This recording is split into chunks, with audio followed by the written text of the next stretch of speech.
Your media, where you are.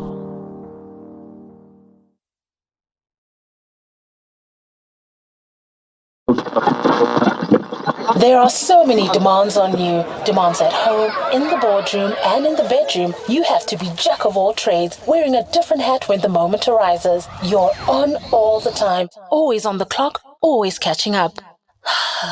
Take care of you. Introducing Your Media, your podcast network that meets you where you are, when you need it, at your time, in your space, when you feel like it. You come first. Your Media, where you are. The show goes on with Noni. Brings the business of the arts to center stage. You dance to your own tune.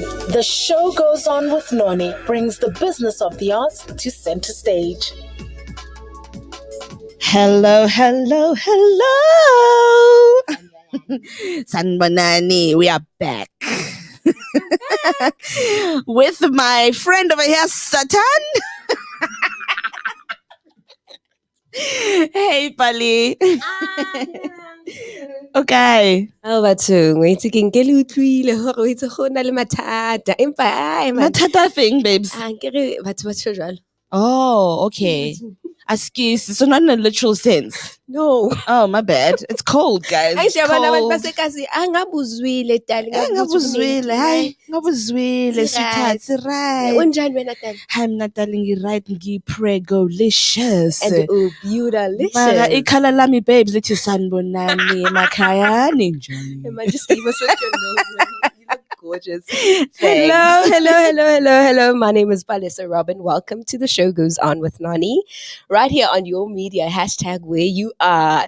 Today, get excited. Hey, sanibonani lapha emakhaya.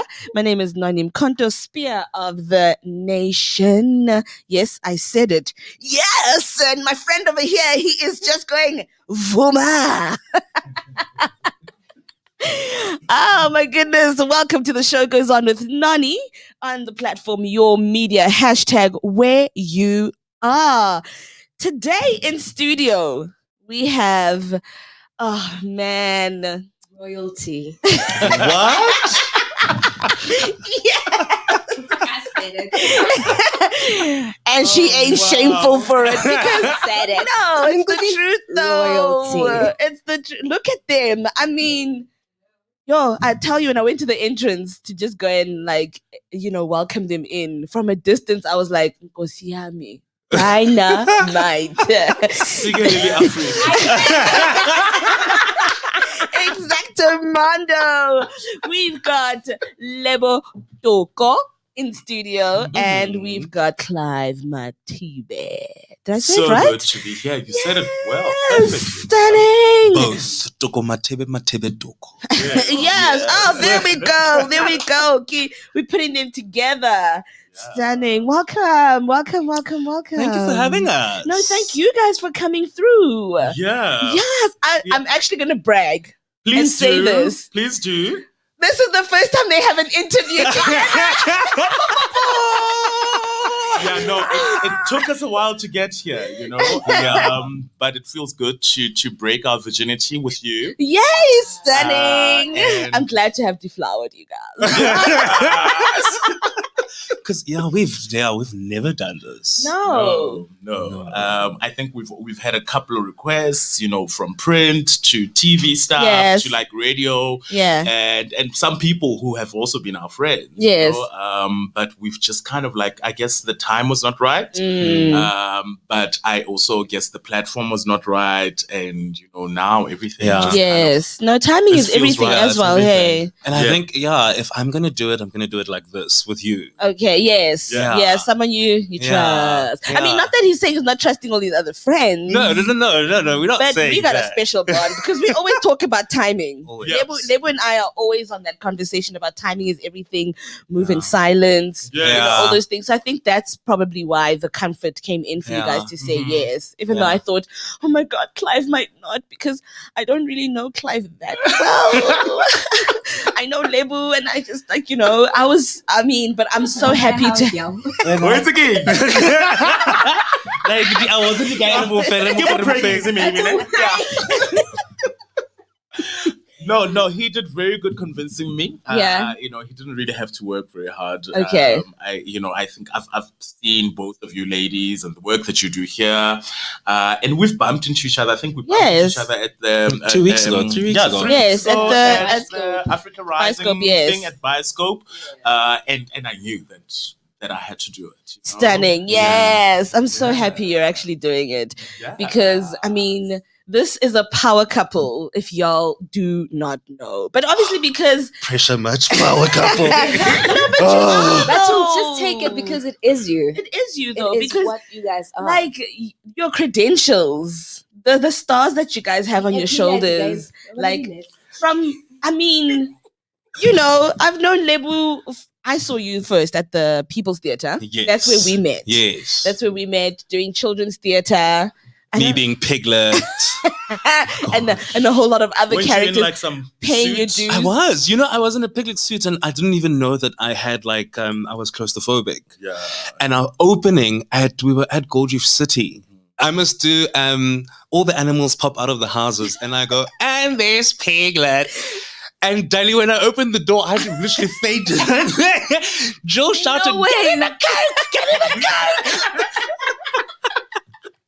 And that's how we discovered his claustrophobia. Oh my Yeah. goodness. So They you for literally had to real? pull me. I'm for real. Kathy and them had to pull me off stage and then get the costume off Yes, of me and kind of just chill for 5-10 minutes, and then we had to restart the show again. oh my goodness. And I think actually it was because we had run in it, but I hadn't put on the hoodie and Yeah, the nose. yeah. So when we did it for the audience, that was the first time putting on the hoodie and the nose. Yeah. And I shouldn't have actually done that. I you should have tested. rehearsed in it. Yeah, because it was just too much. Oh, it But was a lot. sometimes these things are last minute, hey? They come last minute, and that's just the And then it was nature my of the first beast. production. I was fresh out of varsity. It was, Was that so 2007? 8 8. Ah. October, November. Oh, Yeah. that month. That Mm, season. mm. Springtime. Yeah, she's the babes for those costumes. Yeah. So please let the people know who you are, where you're from. The both of you. I am Lebohang Toko, full names. I'm from Bloemfontein. Yes. My parents still live there. They still stay there. The whole family's still there. My brother and myself are in Joburg. I studied in Pretoria. Yeah. Musical theatre. I am proudly South African triple threat, singer, actor, dancer. Yes, honey. Before having acquired the other accolades. Yes, before having acquired all those beautiful accolades. And you do them so well as well. Thank you. You've done them so well with growth and maturity and life experience. I've watched grace, you and gracefully so. yes, Thank you. humbly. Can I say humbly, sir? Yes. Tehoa, yes. Yes. Because English always wins in this studio. Clive, please let us know just a little bit about yourself. Oh goodness! My name is Clive Mathibe. That's my public name. Okay. Everybody that knows me at home and my relatives call me Komani. Okay. I was raised and bred in Pretoria. I was born in Rampahlele in Limpopo. And then I grew up in Pretoria. Went to Pro Arte, an art school in Pretoria. You say it like those kids, per arte. Yes. It is what it is, babe. Per arte. It is what it But is. Lesqua always wins in the studio. Exactly. But Clive is going to prove us wrong today. Listen. Hey, thesaurus. So I went to high school there in Pretoria. Continued to go to Pretoria Technikon. I think I just revealed my age. This was before it was Tshwane University of Technology. Yeah. Okay. We were actually at varsity around the same time. Okay. We Yes. just didn't know each other. Really? knew of He's each 3 years my senior. Oh. So when I was okay. first year, you were fourth year. Yeah. Okay. Yeah, I was going out. Yeah, you were. You were you're packing the bags and leaving the nest. I wasn't looking at first years. Oh, okay. Oh, sorry. Hello. And first years were not looking at I think most importantly, Yes. first years were not looking at me. They were like, "Oh, Tatole." Bueno. So, and that's like in a nutshell who I am. Mhm. Yeah, a television and theater producer and director, Yes, writer, yes. and anything that I can get my hands on. Yeah. Anything that we can get our hands Yeah. on, we must take and just anything. yeah. Take. Yeah. So you both studied at the same place, Mhm. Mhm. and Different you- departments. Yeah. And Lebo it- did musical theater, I did drama. Drama. Okay, and it all started there. Before Clive, you started like when you came out. Did you do a bit of stage performances yourself? When I came out, When you Of the closet or of varsity? Which coming out? My bad. No, listen, these words No, mean something okay. different to let us, me just you take know? it back. Let me rephrase. When I came When out. when you graduated, Okay. Uh-huh. can't graduate from the closet, right? No. No. Well, I guess it's I don't even know the closet, but we'll get there later because I've never graduated to come out of the closet. I don't even know. those Okay, we'll parts. talk about that later. Yeah. Uh-huh. To just be like, how is it that you never closeted? Yeah. Okay. Yeah. All right. So, Clive, when Yeah. you graduated, yeah. did you get onto the stage? So I always thought I was going to be an actor, and I always thought I was going to, get onto stage, especially theater. I loved theater, especially with the background of being at an art school in high school, and then going on to study drama and get Okay. a drama degree. But my career kind of took its own kind of journey and shape. The first job that I got when I got out of varsity was actually given to me by Obris Khabi at the State Theatre. Okay. And that theatre kind of like groomed me to be the director that I am. All right. So the first professional job that I got was a directing job, Nice. And then from there, I started writing for theater. And then I, for that whole year, I was kind of like incubated at the South African State Theatre. And I got the opportunity to kind of hone my muscle as a director and a storyteller and kind of, define and shape my voice as a young a theater director who was trying to not make work that is literal, who was really trying to do experimental work that is influenced by the people that I studied about and that influenced my voice, like Meredith Monk and, all those kind of experimental theater makers. So I got the opportunity to do that at the South African State Theatre. And then I never acted. Did I? No. No. I No, you did Oh my- industrial theater. Oh my God. Didn't we do something together? No, we never acted together. But you did. Why did you say, oh my He God? did. I think it was something about gambling, and you were educating kids about not to gamble or whatever not. Yeah. Oh, yeah. Yeah. We used to go to school. It was a gambling board. It always used to be two of us. And I remember whenever we got into the car, we always used to say, "Chomika driver, wena wabulela." So driver wabulela always used to be if I drive, then when we get to the school, wena bua. Okay. If wena wabua, then kita drive. Yes, you know? okay, yes. Yeah, so that was like the bit of acting that I did. Okay, yeah. But and I thought I was going to die from not acting. Yes. But I don't think that time was the time, and I always All remember right. telling myself, because at the time when I was young, the roles that were coming out on television and theater were for older people. Okay, Right? all right. You know how the industry is. It's when you're a woman, when you're younger, the younger you are, that's when the opportunities come. Yes. Right? When you're a man, The younger you are, there's no opportunities come much Yes, later. Yeah. when you're also older. Absolutely. Yes, so of I course. thought, okay, let me do the directing and writing thing Okay. now, and then I'll go back to acting All right. when I'm like in my late 30s or 40s. All right. But how did you tap into that zone to actually like note that about the industry, to be like, okay, I'm young and the industry only has this, so let me go and do this? Because you didn't say I'm gonna give up, or Right. I'm gonna, I don't know, I'm gonna go punish myself by doing something I don't love to do. You found another passion that you steered towards when you couldn't perform. How did you have that conversation with yourself?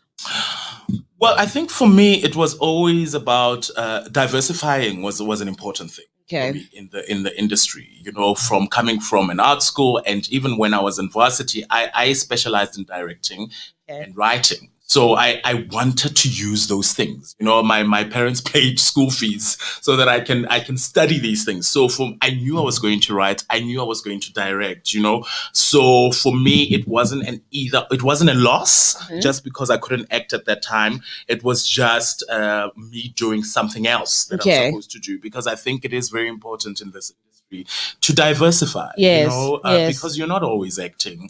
You're not always writing. You're not always directing, you know. So I learned how to kind of like appreciate the ability to do that from a very young age. And now I don't even think I'll ever act. You know, I'm just not interested. You like found your niche. You're like, I'm here and I'm good, staying. baby. I'm good. I'm good. And you're doing amazing things out there. Hey, I mean, I do have your biography. I do have information about you. And I know sometimes people might be like, oh my God, how dare she ask Clive to like tell people about himself? But I think it's better to hear it from the horse's mouth. You know what I'm saying? Like I feel like it's better for me to be like, let us know how you started, where you studied, instead of me being like sitting here and reading and going blah blah blah blah blah blah blah. Because I think from you, it just sounds better. It sounds and it better has more depth from the a person than exactly. it just being read. Yes, and it just being read, and then me also transcribing it in just the way that I want to make it sound. You know, I agree with that. I just, and also because I'm just like, but guys, we're just chatting. It's not like, you know, it's not a job interview. Yeah. I mean, it's not like you're walking into every space and saying, Google me, darling. Exactly. No, at all. Not at all. No. And Lebo, with you, so you did musical theatre, hey? I did. At TUT. I did. With a whole bunch of people that I know from TUT. Oh, my word. I know a streamline. So you didn't go to TUT? No, I didn't. Including this girl over here. You did. Yes. Yes, The three of you were like in that space, not me. I remember Lebo, with Zianda, another TUTN, chilling, and I'm young and innocent, hey, at this time. Babes, we're all young and innocent. No, okay, let me just say, me late bloomer, eh? And then I'm here with my peers, street smart. Yes. But I just come into the industry fresh out of high school, okay, straight into this, I don't know, deep end. Oh boy. Noni, what's okay? It's the under air, tata girl. I'm like thinking, oh my gosh, no, I can't say, because I really felt like I'd be, I don't know, judged for not having gone to TUT, because everybody around me was going to TUT during that time. It was like 2006, 7, 8. Everybody was going to TUT, and I thought to myself, I'm such an outcast and I know nobody. Yes. But it was a thing, wasn't it? Like there was even kind of spread in the industry that like if you wanted to cast or never mind succeed, if you want to cast people in your plays and your shows, they have to come from TUT, Best Musical Theatre Department, which at that time it was. Yes. Is it still existing? I think I don't know. I don't know. I know the blue buildings are no longer blue; they're grey now. Yeah, that was a thing. Oh my gosh! Because I wonder if the pool is still there. I think I can say like there is what do you call them? Like the group of like I think from the Jareds and the Zolanis and them, like that was the last class. That actually came out with a bang. Like when they entered the industry, they actually had something. Like there was, but people after that, we don't know who they are. Oh, excuse. We know Vanessa. But it's not a lie. You're not lying. No, because after that, I like Vanessa will say, like, it was just traumatic, and some people did leave, and some people stuck it out, and some people didn't finish off, you know. But anyway, that's another story to be had about our faculties and this industry, you know, where we don't know what's going to happen to future directors and performers and all of that. Like, is this industry even going to be around that long in this country and respected? Because overseas it's a thing, hey? Yeah. It's a thing. But Lebo, I was going to ask you, so you studied musical theatre. Yes. And then you graduated, didn't come out. I graduated. You graduated. You graduated and boom, onto stage, right? When you say I graduated, so let me start here, ne?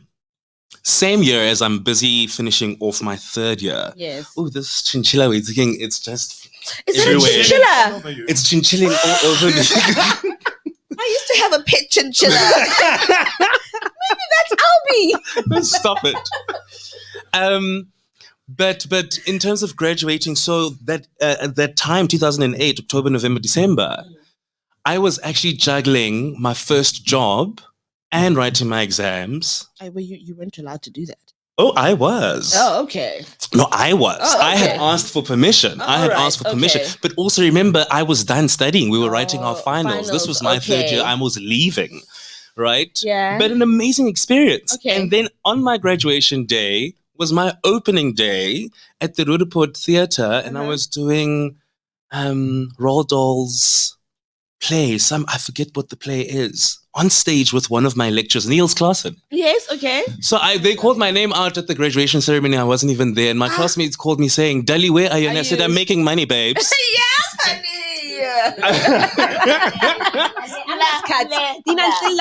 I'm making money. Yo, I flew out of that campus, eh? Like from literally the 3 years of studying, I feel like I flew out immediately and just dived into the industry. Yeah. Yeah. Couldn't wait to get out. I couldn't wait. I felt by second year that I was done, actually. I think it's my upbringing because I've got such a musical, theatrical upbringing. I sang choir for a good 9 years, traveled the world. I danced, I did tap, I did African, all the dance genres. Was this all before varsity? Yes. Oh, okay. Yeah. So by the time I Really? got to varsity, I just felt that, not that varsity wasn't a good thing for me, it enhanced what I already had. Yes. And kind of then opened the third eye. But by third year, I was ready. You were ready, yes. I was here. Yeah. You're from Bloemfontein, eh? Yeah. Oh, Bloemfontein, stand up, because usually people who come from places like that don't talk like this. Yeah. They always say, I came to Joburg and I found my Yeah. passion. No. I found my life. Bloom gave it to me. I'm from Bloemfontein. No, but Dali, never mind me. See, like we've got facilities like Bo Pack-Offs. I'm a Pack-Offs child. Yeah. Like Bo Jerry, Bo Pratezi. There's so many people that But raised you grew me. up in that time where, Yeah. even small towns like Bloemfontein had like Pack-Offs. I mean, I remember Mabatu as well, had Mabana. Those areas, and it was a time in our country where the arts government was really investing in the arts, right? I mean, I always listened to his stories of how he was traveling the world with Kennerkwer at a very young age, and already he was juggling like being in school and traveling, and like you said, they got so much experience and got exposed to, the industry and the world stages from a very young age. Yeah. Which sadly doesn't happen anymore. It doesn't. It doesn't. Yeah, that's why I'm Yeah. like, you're from Bloemfontein, because everybody who comes from small towns don't have this kind of Yeah. story. They struggle to come to Joburg Yeah. to find out who they are, which is very sad. And you know what? How it also helped me? Funny enough, 2 weeks ago, or last week, I was home in Bloem. Last weekend. And there were talks of still again this thing of, artists being on drugs, drinking. Yes, that This stigma. and that stigma. Exactly. And especially people from small towns, how hey, don't go to Joburg, you'll come back and whatever not. So the comment how it came about was that somebody said, yo, you're still looking so beautiful. At least I was eating drugs. At least now it's the drugs. Or Joburg hasn't beaten you up. We know people that go to Joburg and come back looking like they've been put through the most. That stigma is still like a thing. Yeah. And but Yeah. I think when we're talking about you, me and Z, I was thinking in my head that, gosh, already at that stage, I had thick skin already. Yes. And that thick skin was from Bloemfontein. Yes, It wasn't from varsity. It wasn't from Joburg. It wasn't from... And because I started the thick skin in Bloemfontein in the Free State, Joburg will not swallow me. No. Bloemfontein thick skin. Bloemfontein thick skin. Made in Bloemfontein. Made in Bloemfontein. We should make something about that. Copyright. It's already taken. Don't take it. So that's why I was able to just just jump into this industry. I remember December being home and I'm thinking, I've got a job in February. I just don't have a place to stay. Hey, yeah. And I'm alone. I think, if anything, the worst thing to go through, as much as even though I had a thick skin, the worst part of my journey in the beginning was doing everything alone. And figuring out. So there's a difference between varsity alone and then life alone. Real life alone. Yeah. Okay. Yeah. All right. Absolutely. All right. Absolutely. So now it's like you get that struggle of a student, and now you get that struggle of a graduate going into real life, and trying to build your career. Yeah. And then wondering if you're gonna make it, because if you don't, back home, Barry, the drugs, the ing and whatnot, and then you're trying to be like, I can't go back a failure. No, absolutely. Did you ever think that? Did you ever think that part, to be like not going home a failure for the both of you? I don't know if I've ever thought not going home a failure. Yeah. I've never seen you look at yourself like no, darling. It's bad. like the same attitude I have. If I don't feel something in terms of auditioning or work process, then I don't do it. Yes. But the minute I put my hands on it, I'm doing it to get the role or to be a part of it 100%. So I don't think I've never been in this place in Joburg to think about, am I going to succeed? Not, and what must, no. I've been blessed, and Noni, you and I speak about this throughout, friend. Like, I've really been blessed to having from the word go. Yeah. Work. Yes. And be known. Yes. And be a part of something. And be consistent. And find this, because what then started happening, which allowed me, maybe we'll get into it later, to become the man that I am in the choices that I make, was that consistency in not looking for work, but always having the work in terms of the industry, and always packing that suitcase, a lot of it, for me to be able to then later on say, I don't want to do it. Yeah. Because it's not for me. Because when we come out of varsity, you're going to audition for everything. You do everything. You do it all. You do it all. You do it all. You pay your dues. That's another thing that I want to talk to you about, is there's always this mentality where it's like, I'm gonna some people have not done children's theatre. Yeah. We've done many a children's. And the most amazing experience. And it is. But then it's like people will travel for one production and come back and think they've made it. Let's have a conversation about that. I don't know. I'm sure you've probably experienced actors like that Absolutely. as well. I don't know what it is about like these tours, right? And I think it goes back to that thing of loving things that are outside of us and appreciating those places and stages more than we do ourselves. Yes. I think it's got to do with that. I think people think just because I was doing something, at some, not even a great theater overseas. Yes. But just because it's outside of South Africa and I was on a tour for like 2-3 months, I come back and I need to be now placed. I'm on a different level. I paid my dues. That's the word. Kanti babes, it was just like you going to East London to go and do a show there. Exactly. You're fine.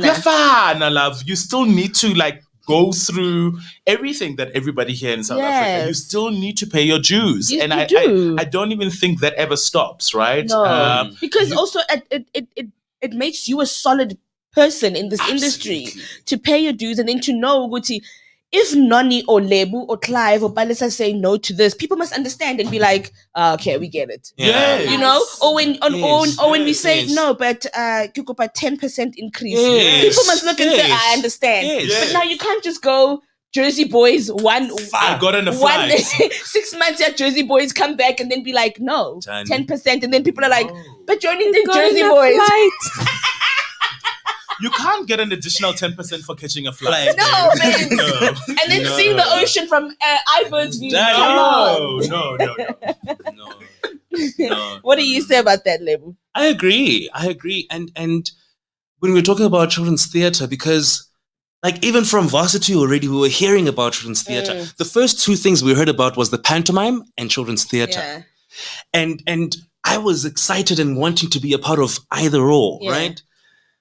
The children's theatre, still alongside other people, that still felt like, yo, you're doing children's theater. Yeah. How much are you getting paid? And then it's like, it's not always about the payment. It's not always about the payment. The learnings that come out Yes. of doing children's theater. Like that saying of like the kids are your the most honest and brutal. and brutal audience that you will ever find. Yes. Hey. That will do things to you. That will start, fixing and correcting whatever you thought Exactly. you could do. I remember when I played Alice. It was my first one in 2007. And the curtains opened. It was opening night. The curtains opened. I'm there on the floor. My sister's telling the story, and I'm just going into dreamland. This little boy says, "Mama, this is Swart Alice." And I thought, Gosh. oh my gosh. Oh my goodness. I thought I had failed already because I was like, oh no, this boy saw the color of my skin. Before And Alice is not brown, you know? Yeah. And I just decided you've got to do your job. You can't let this throw you off. Yeah. He was right there in the front seat. I saw him the whole show. Top of the show. At the top of the show. Wow. What a challenge. Hey, I'm telling you. So now I have to perform and prove to this little boy. But then I was like, it's not about him. It's about me and what I am doing and I've been hired to do this. So I'm going to do it. And you've prepared for it. And I've prepared for it. Yeah. Interval. I get this drawing of Alice colored in brown over the pink that he had colored Alice. Is it from the boy? From the boy. Oh, look what you Came did. backstage with his mom because his mom had seen the terror in my eyes because this little, and you know how people are, they laughed. Yeah. Because kids are cute, kids can say anything and people will laugh. Yeah. You know? In which I don't say that it's wrong or anything like that. Even if it's the nervous laughter of like, yeah. He's not racist. He's not. I think maybe I just made him realize that. Oh wait, there's black and white people. For the first time in his life, and it's not his parents doing. It's not his family's doing. But for the fact that his mother came backstage and he was like, "Hi, Alice." And he gave me this little piece of paper that he had corrected. Magic. Magic. And my second act, I was relieved, but still at the same time, I was like, I still have to prove to this little boy that he must believe that it's not over. Yeah. Alice is not done, even though he met me backstage and saw me in a different light. Yeah. But, I was just like, this, you don't get that from adults.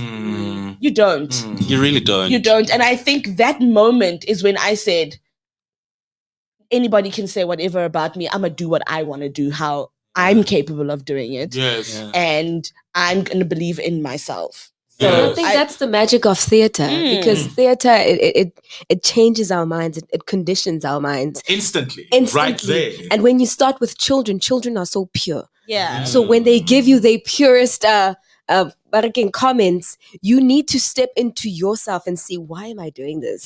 So if you start with children's theater, you're starting with purity. Yeah. Then once you go into the theater space, now you understand the reason why you're doing what you're doing. Yeah. So that child coming to you and giving you that paper, you yourself, you won that first challenge. For real. You understand? Exactly. So kudos to you, girl. So, Lebu. It's very much a rites of passage. Yes. And I think it's important that people go through it because I've had experiences where some people, yes, you can get out of varsity and graduate and get the biggest production that is popular and it's popping and it's great and everybody gets to know you. But I think if you also start at the base, it's very important rewarding to root you and understand this industry. And when I say this, it's because I feel like Lebo, you're a living proof of that for me and for people that know you because and we'll get into that to say, that the relationship merge you into that. But you've performed, you've paid your dues, you've been humble, you've been kind, you've been teaching, you've been generous with what you know and what you have. I remember there was a time where we were so sloshed. We were so sloshed. I think I was sad about something, and we were doing Aladdin. Oh Lord, the pantomime. We're doing Aladdin when they were still doing the triple Saturday. Yes. And we went Those out. unforgiving Saturdays. Unforgiving man. Saturdays. We went out, and I remember just feeling so emotional and so like out of place. And you literally told me, you said, your time is coming. Put in the work. And I was just like, and you were like, just do it, babes. Do you. Do you. You'll get there when you get there. You know, you were so encouraging. You were so kind. That I believe it's because of your background and because of where you come from and the dues that you've paid, where now in the industry we can meet other people and new people or people that have been here, and they are vicious. That's why I Become said that. kind. It's become that. It's become vicious. And I see it, and I mean, I'm also a lecturer amongst the other things. Yeah. I won't mention the varsity or the institution. But even in my teachings, I'm trying to reel these kids in for them to stop being so entitled, right? Because what's happening right now, because of the society and the transformations in terms of technology and all these things, we're in, they call it an instant generation. Microwave generation.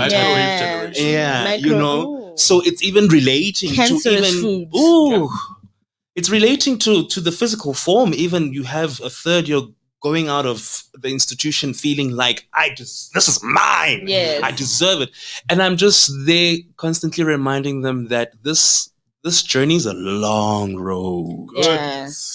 It's a lifetime journey. Mhm. So pace yourself. Yep. And in pacing yourself, it comes with being kind. Yes. You never know who you're going to come across and meet. It comes with being humble. It comes with all these things. And I always talk about a suitcase, and I get it from anybody that was in my year and my senior musical theater. We had a lecturer called Johann Swart. Yes. And he always spoke about the suitcase that you carry as an artist. And that's where you pack all your belongings. And your belongings are your feelings, all these things that you go through, so that one day when you come onto stage or are given a character, you're able to open up the suitcase and take from there, right? But it doesn't only lend itself to stage, but to your life well. Yes. You know? Yeah. So yeah, I've lost my train of thought. But anywho, I just think it's so important to remember that you you are 21. You're not gonna die at 23. No. You don't know you when. Still have longevity. You need longevity. Yes. And even if you've made it, like Babe said earlier on, find the base. Yes. Give yourself the opportunity to find the base and strike a balance. Right. Do you know what I mean? Yes, exactly. Cecile Tyson, she got her first big role when she was 30.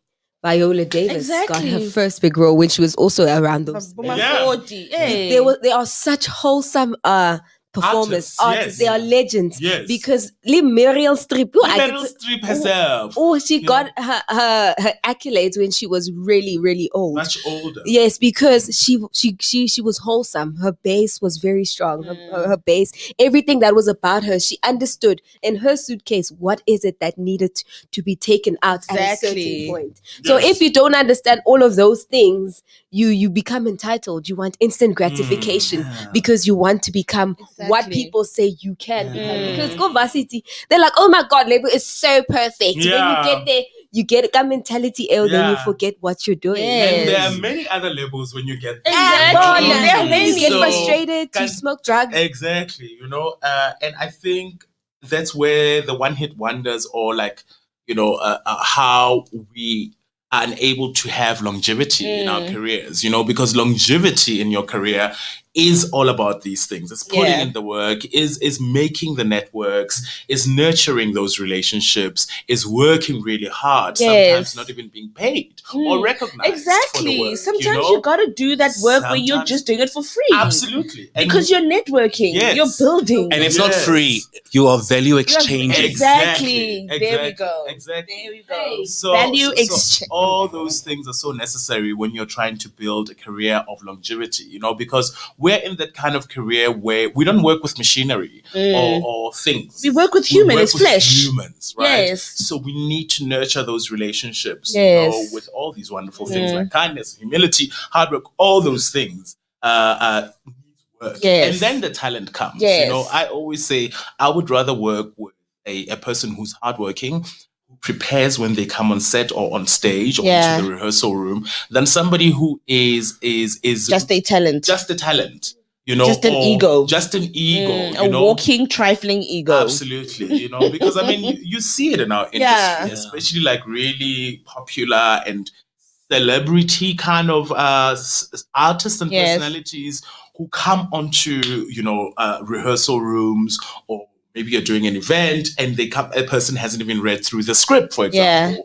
A person hasn't prepared to have a conversation, where you come and a presenter hasn't even read their research pack, for example. They're not able to engage with the person. And unfortunately, there's a lot of these kind of people that are really getting the work, because now we're competing on Instagram follower level. Yes. And those kind of artists aren't always the most prepared or the most invested. Yes, or the most talented. Or the most talented, Yes, because now it's just about followers. Yeah, it's like, just about do you have followers. 3,000 and more? No, I don't. Yeah. No, I don't. Yeah. I don't. Because I'm not trying to buy people, and my ass is not on my Instagram. Yes. Like, I'm not going to be nude.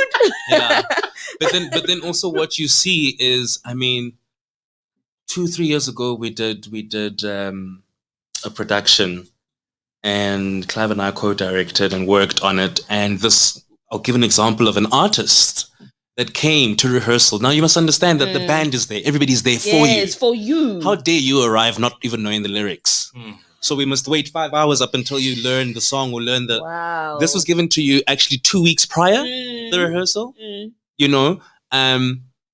Today's personalities or artists, again, are not getting...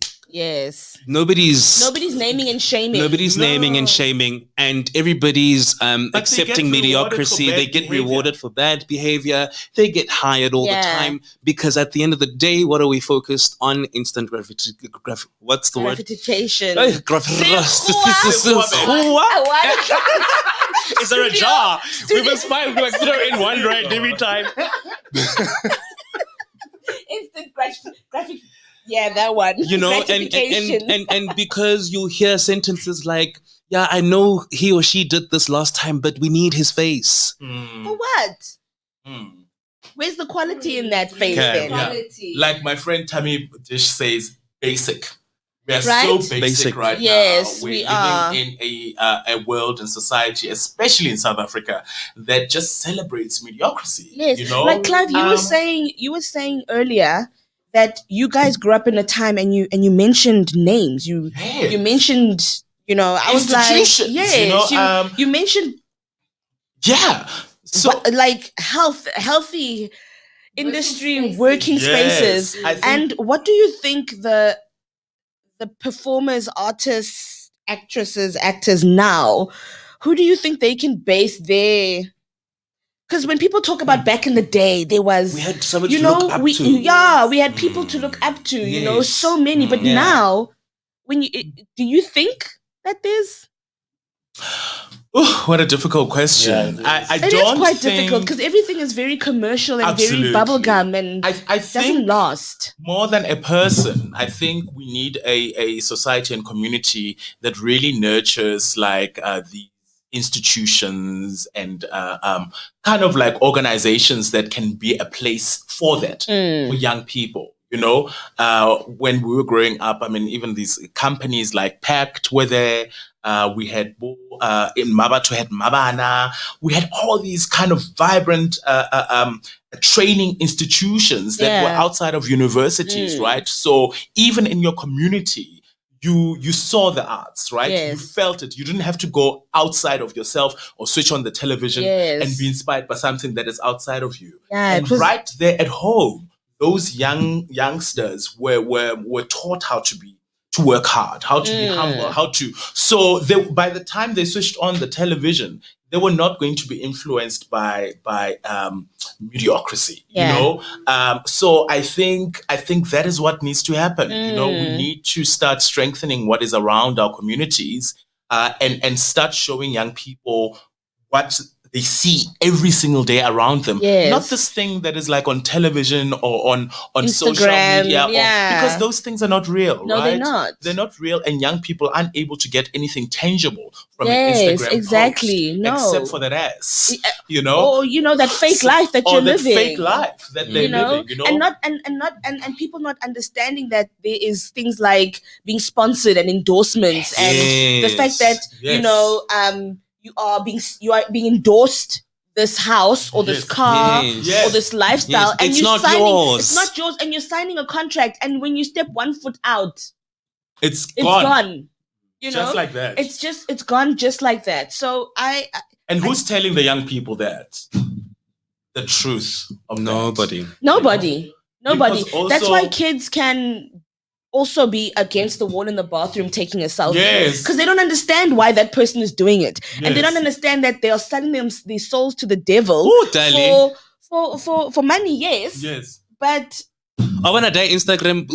There's certain things on Instagram I see which are immediate follower guarantees, if I can put it that way. yeah. Taking a selfie in your underwear. Yes, of course. Boys Against are the doing wall? that too. Yes. Boys are doing that too now. Everyone. Every time.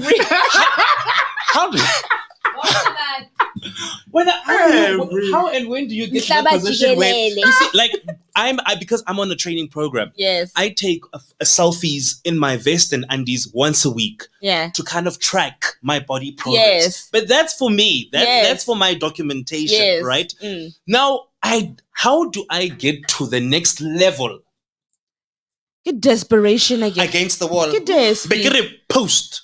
I click that button, get a post. It's poison because you keep watching it every day. It's To the around point- you. Yes, it's around you, and then you get the guts to No actually judgment. just- Maybe somebody must just help me understand. But no. Me too. Help me understand what that is. What that is. So now, as a couple, Yes. as a very stunning couple. By the way, you almost look like twins, eh? Oh my gosh. We get it all the time. The the more time, the we years do. go by, Yeah. it's like, oh, they brothers and no, it's not, honey. Though they are romantic with each other. Those are siblings. I just want to. I was actually trying to say this to you earlier. With your kindness and your generosity, and your hard work, and how I've seen you pay your dues, and then seeing your credentials and everything that you have worked so hard to, when you studied drama, then you just went, nah, I'm not acting, I'm doing this. As a couple, Lebu, is the relationship the also partly the reason why you got from just being a performer at one stage in your life for the longest time that I can remember, to the point where one day you were like, no, Dali, I'm directing, and I was like, when? I've been sleeping. I've been sleeping. Like, when? What director, Riley? And then it's like, to another performer, it's like, get there. Yeah. Is Clive the motivation? Did you learn from him? Are you do you and as you are directing, writing, and creating, and then having been on stage for that industrial theater moment of your life, does Lebu then give you the source to say, as a director and never having had so much experience in performing, you need to be this kind of director to people on stage or in front of the screen, understand where they are from? Like, do those two worlds help each other when you guys struggle with things? For me, absolutely. Okay. And it's so, for me, it's interesting because I see it as it's like a triangle for me. Mm-hmm. There's Clive, Mm-hmm. there's the relationship, Yeah. then there's the business. Mm. And with Clive, my person, my better half, the love of my life, my boyfriend, my everything, comes. It's so interesting that you're asking these things because even last week I feel like I've had this conversation. Comes a sense of there's motivation, Yeah. there's upbuilding, Mm-hmm. there's correction. Yes. Important. There's correction. There's holding accountable. Yes. there's all these things that build and have motivate me to take certain steps in my life, not just career but life. I mean, I don't think I would have bought my first car if it wasn't for him. Okay. In the sense of like, hey, dude, you've got a pay slip. And I said, eh? And he said, no, really, you've got a pay slip. You can go and get a car if you want to. Because you didn't know. I didn't know. Because they don't No, teach us these I didn't things. know. Yes. I honestly didn't know. Yeah. You know? It was such an easy process. Just wait, they get a pay slip and come up. Okay. You know, and then there's the business side where maybe you'll speak more on where it's not just me and him. There's another partner as well, Klapang. But even in that, so Hi, much. Klapang. Hi, Klaps. Shout out. There's so much learning that happens there as well, and so much. What's the word? For lack of a better word, not choice, but it gives you a lot of room to grow and be able to make different other choices. And what I'm trying to say by that, it's the work stream that's coming in. It's the sense of business. Oh, okay. We're not seeing this beautiful face for those who want to watch. Yeah, I mean, sorry to interrupt, babe. Like, I think for me, being in a relationship really helps, especially as men. Yeah. It really helps a man kind of progress. Really. Okay. And it gives a man focus. Yeah. It gives a man grounding. Gives him kind of like that thing I need to work, I need to achieve, I need to get. So that's what a relationship kind of does. I mean, I think I would have achieved these things, but I think there would have been a lot of playing. Whether queer or straight, right? Whether queer or straight. Yes. I mean, when I say man, I mean, I've got a lot of straight friends. I grew up with straight brothers. And we speak on a daily, and we can agree on this. Relationships and being in relationships kind of like slowed us down, gave us focus, and allowed us to take our lives to the next level. Okay. And so that's what the relationship really did. And in terms of the business, I think it took a while. People think that just work together and it all happens. Yes. Yeah. I mean, so for the first 2 years we fought. Yeah, we fought a lot because like you're doing a balance between home and work and not bringing work to home. Yes. And that's something that's really, really important. But also, how do you allow each other to flourish, to do what they need to do in whatever project that you're doing. Yes. Yeah. So that balance took some time, and I remember there was one time, I mean, one of the things that he's told me is, I'm not your child, I'm your boyfriend. Yeah. We always come out with those kind of things, eh? Like, I want to how. Yeah. I want to how. And I give my how. Yeah, and I give my how. I think Yeah. No, that's for us. Yeah, give mouth. So all those things are things that, transparency, openness, and communication. I mean, I think, one cannot stress talking and communication, hard enough. It's really what gets relationships to where they need to. Because for me, I think in the beginning, it was very hard for me to talk. I think as Black people, come from families that don't always encourage, talking, especially about our feelings and getting things out there, So I brought all of that into our relationship, and I was a person who would keep a lot of things inside, and then you explode. And then I don't even know if I exploded. Maybe I exploded into the bottle. I love the honesty. I'm all for it. So we do it, no? Absolutely. But he was just then like, babe, this is us. This is who we gotta be. You gotta talk. You gotta, and hence I'm not your child. I'm your boyfriend. Don't protect me from anything. Let's talk, So that foundation of a relationship that is trusting and encourages free talking and communication kind of transcended to the business. And I think if we were not stable enough or didn't have that foundation in our relationship, we were not going to survive working together, True. So the relationship, to answer you, definitely kind of assisted the personal careers, mine, as I said, to kind of build and take the shape that it has, but it also helped us in the business as well. Yeah. Stunning. So as queer men in a relationship. Oh, here we go.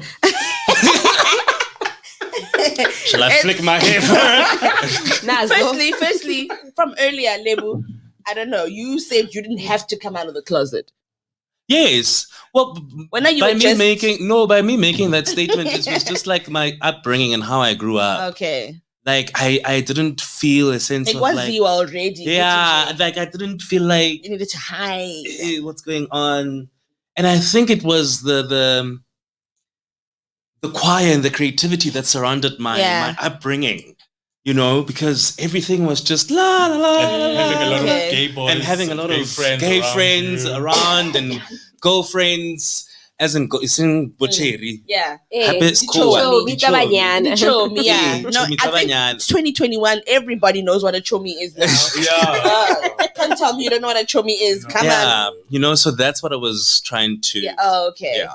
All right. But you know, like there's those rumors that talk that those stigmas about gay couples and oh no, they don't last, or we have friends that we see get into relationships and they struggle. They try and they struggle, they're amazing and they're amazing and they're beautiful, but they don't last. What is it that makes you guys stay focused on your relationship, living it the way you guys want to live it? Because I feel like other queers in our industry, they love each other, they want to, but hunale that fight to say commitment is for akuhambanga kahle. Yeah. From the beginning nje. Akuhamba kahle. Ayikho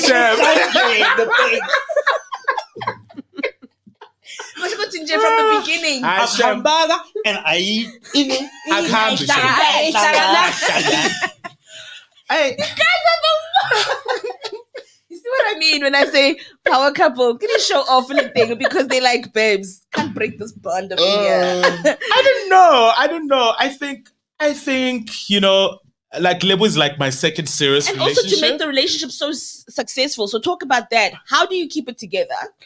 And then how do you make it so successful in business and relation? I think first of all, the struggle of keeping a relationship going is real for heterosexual people and for queer people. Okay, yeah. Because I have a lot of straight friends, yes. Girls and boys, but especially girls who are not finding partners right now, who are really struggling to get into relationships that last, you know? Oh, yes. No girl there on you guys. Right. Can I hear an amen? Amen.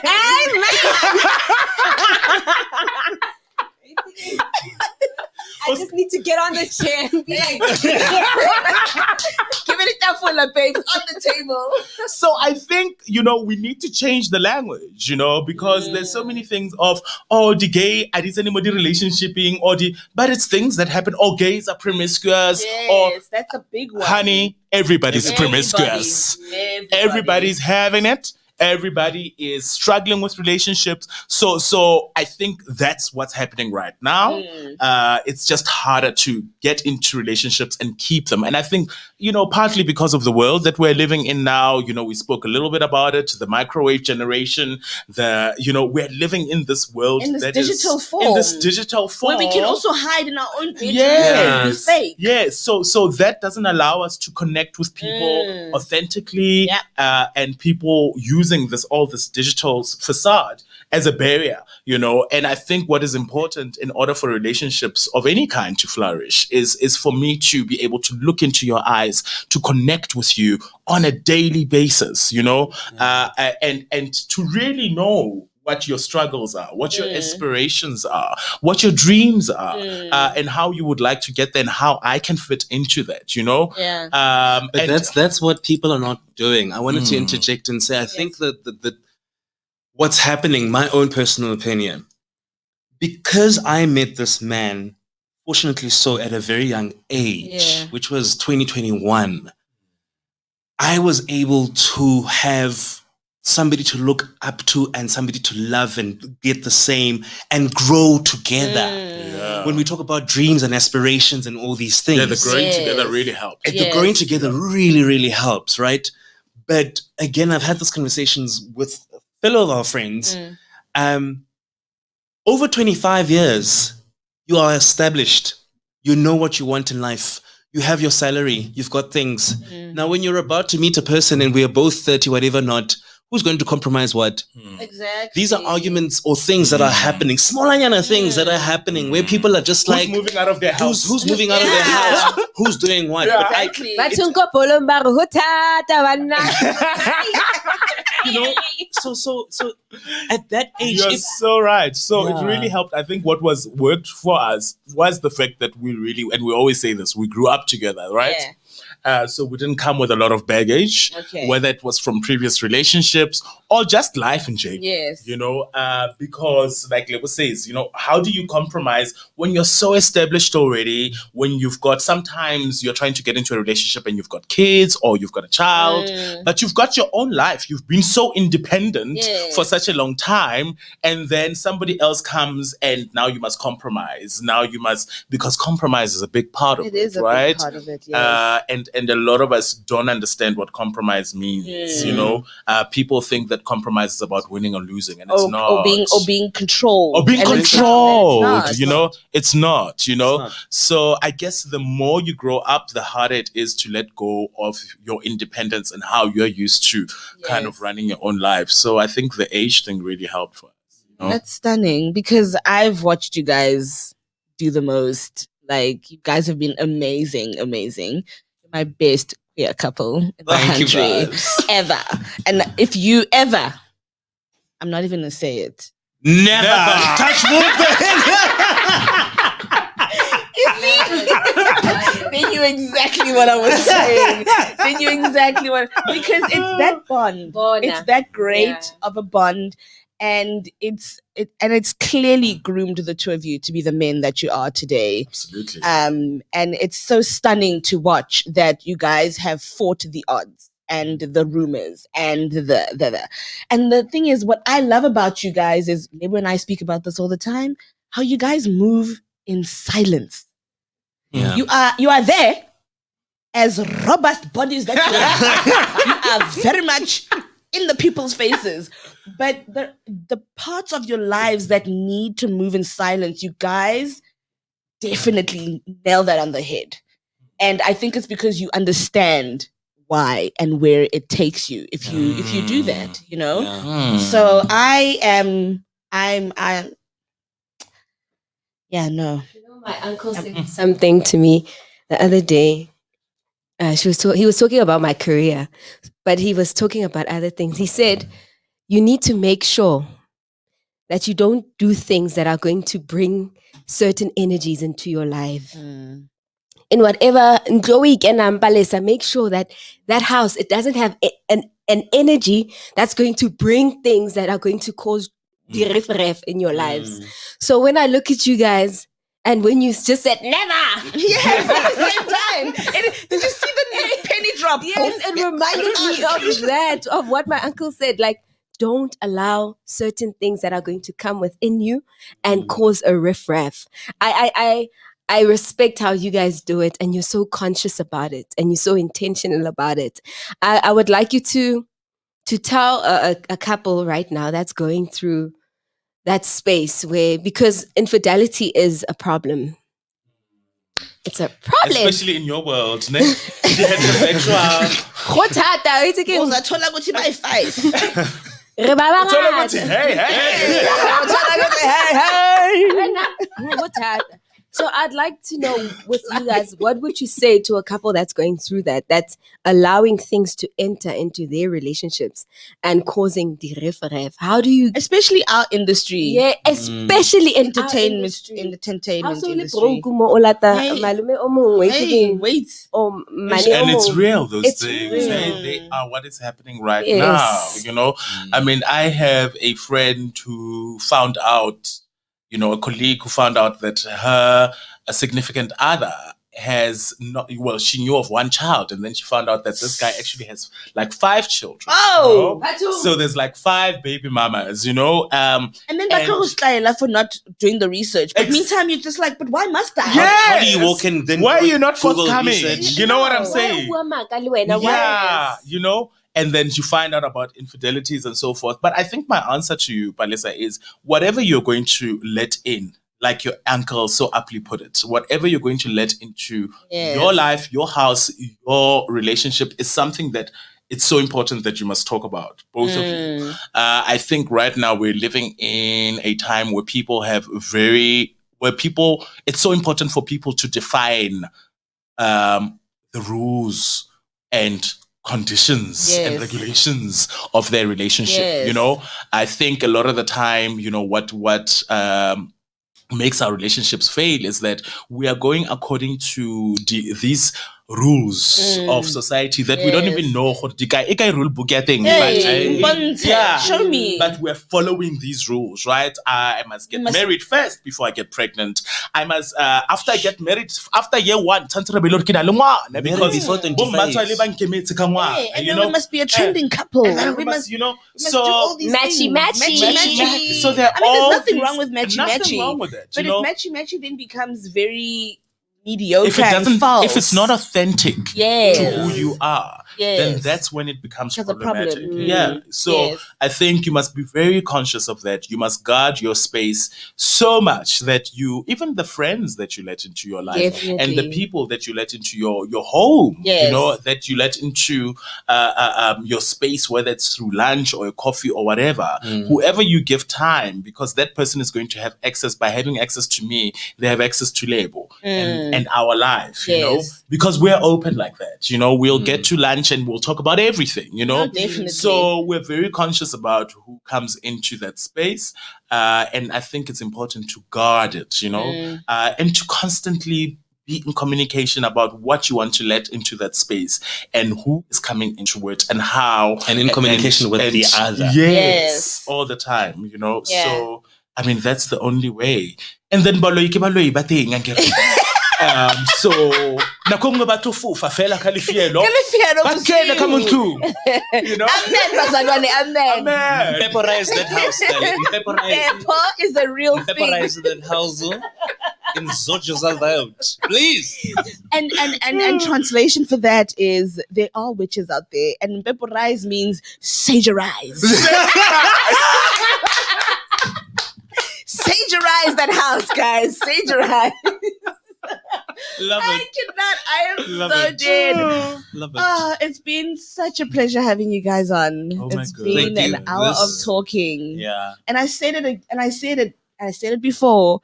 You've got friends in the industry, and we've been together many times, hanging out, but we've never spoken like this, and it's so refreshing. It's so refreshing to see you in a different light, to hear you in a different light, and to see you express yourselves in a different light. So I've enjoyed this hour that we've had. Thanks so much Thank for you. This is deflowering us. It was a foursome. It was so awesome. It was so awesome. Yeah. Guys, PG. Oh.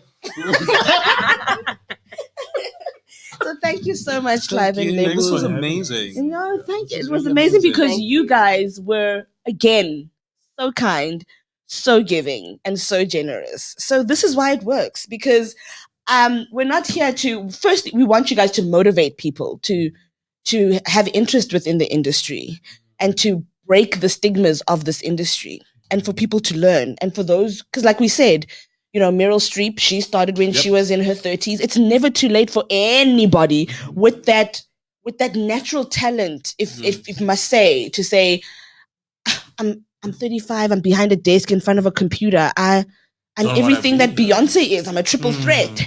You know, can I go in? Yeah. Of course, course you you can can. come, Waza babes, you know. Yes. So this is what the show is about. And to have people like you on the show and then you guys say yes to us is such an honor, because then you share, but also it's not the first and the last, because we have to talk to Clive again about his career actually and the things that you do behind the scenes. You know, because today was just more of a personal thing, Yeah. so more about you Yeah. and yes, what you've acquired, how you've acquired things, and the tools that you have on your back that you carry out to get what you want. The same with you, Lebu, you know? So today wasn't about boasting about, because guys, Halekatseba. Halekatseba. Ho batho ba babedi ba. And ba humble jwang, ba humble A let. re jeng papa ka cabbage, Hey I guys, love that. Papa ka cabbage. Yep. So it's not the first and the last time that we want you guys to podcast with us again. Oh, we'd Like love to come we back. I mean, I'd love to have you individually in or together again, and we then unravel what you guys, what flowers you've grown, your garden. It's You been know, a huge pleasure this- contributing to this Yes, conversation. and thank you Yeah. for contributing so beautifully to this industry. Like Yeah. really, really so beautifully. And With your spirit and who you are. It is so hard to meet people in the industry who really come in and become authentically themselves. yes. Everybody's putting on a show. It's so boring. Like, Oh, babes. like You know- and you can see with the reactions to some things that they are doing that you are not being authentically yourself. Why are you being this person? Because we can Yes. see the person behind that. So Exactly. when you come into the industry and become yourselves, like when we go the Biscope, I was telling Uarabile, the guy was sitting next to him, I'm like, did you feel the energy when they got in? The energy's just changed. Yes, they owned the Biscope. Wait, again, I was like, well, what about two And I cannot go about robbers. You understand? They not petite people. No. And the And energy. But Sila. Eh. Location, Sila. It was that. It was bad. So authentic people do that when they get into spaces. So thank you so much for Thank you. bringing that into our industry, because Aisali. No, it's not. No, It doesn't exist it's anymore. not. But I've Funny. loved watching Living Your Best Lives, because I've been there living the best lives, to seeing you guys get into adulthood so beautifully. Because our industry is about hudlala, get paid, go out, drink, party, ba, ba, ba. That's why when Lib was like, no, babes, I direct now. I'm like, I gotta pick up. What is you mean? You've left me to drink all night by myself. Oh, gosh, Babs. when you're saying I'm coming for a shot, I'm going to the airport. I'm thinking, oh, man, he's getting old. No. Waberek, he's Yeah. building. Yeah. Got a foundation, and you've built that structure, and you're Yeah. gardening. Your guy's garden in your house, this house that you've created, is amazing. So we will unravel the flowers Absolutely. and get to know each name of the flowers that you guys have grown. So thank you so much for Thank coming onto you the for show. having- and congratulations to you. So proud of you. Thank you. Thank you so much. Bali? Blush. The one thing that is so amazing about humans is when you see God's idea come to pass and them living what He has in mind. for And you. you guys are that. It's so rare. So rare. When you see the imagination of God and you see it and see people living it, it's so rare. It doesn't happen. Lebu's gonna cry. It doesn't happen. There was no fix your face No, like, today. But thank you so much. I think our industry, I think that's why Noni and I came together, because I told Clive, Uguti, Noni, a lot of people don't see me because I don't, Yeah. but she saw who I was. In under that Mobu O Kilingamata Saon. And we meet people like you who become, who show us why you need to just be. Yes. Just be that flower. Full girl, fly, Oh, girl. fly. Let's go. You understand? So thank you so much for being those people. I saw you on the Colored Museum. That was the first time I saw you on stage.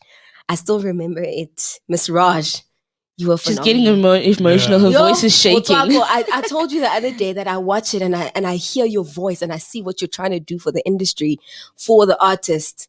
Thank you for that. All I can say is just thank you for being who you are.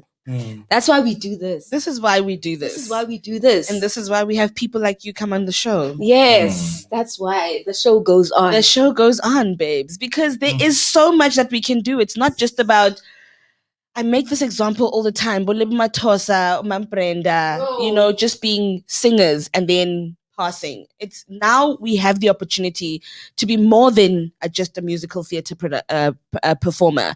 You go into directing, you go into script writing, you do all these things. You start other businesses on the side that we will not talk about right now because not that you've left. Baloy, because Baloy. Because Baloy. And then we go and we study drama to only find that no, I don't want to be in the forefront. I want to actually be behind the scenes, and I want to create shows that inspire people, and I want to write, and I want to create productions that move. So this is why we have the show, to say there's just more to it than the people in the front. And the people in the front don't necessarily all have to stay there. They need to move to the back to learn. I'm learning that. Beautiful. That's why this show must go on. Yeah. This show must go on. Yeah. Yes. Stunning. And we're signing out. Melissa, Robin. It's been magical. Yes. Melissa, Robin, right here on The Show Goes On with Noni. Your media hashtag where you are. No, that's Tony. But don't pay your more, babe. No, I said hoping you're electricity. Oh, Baushock. Hey, get the volts.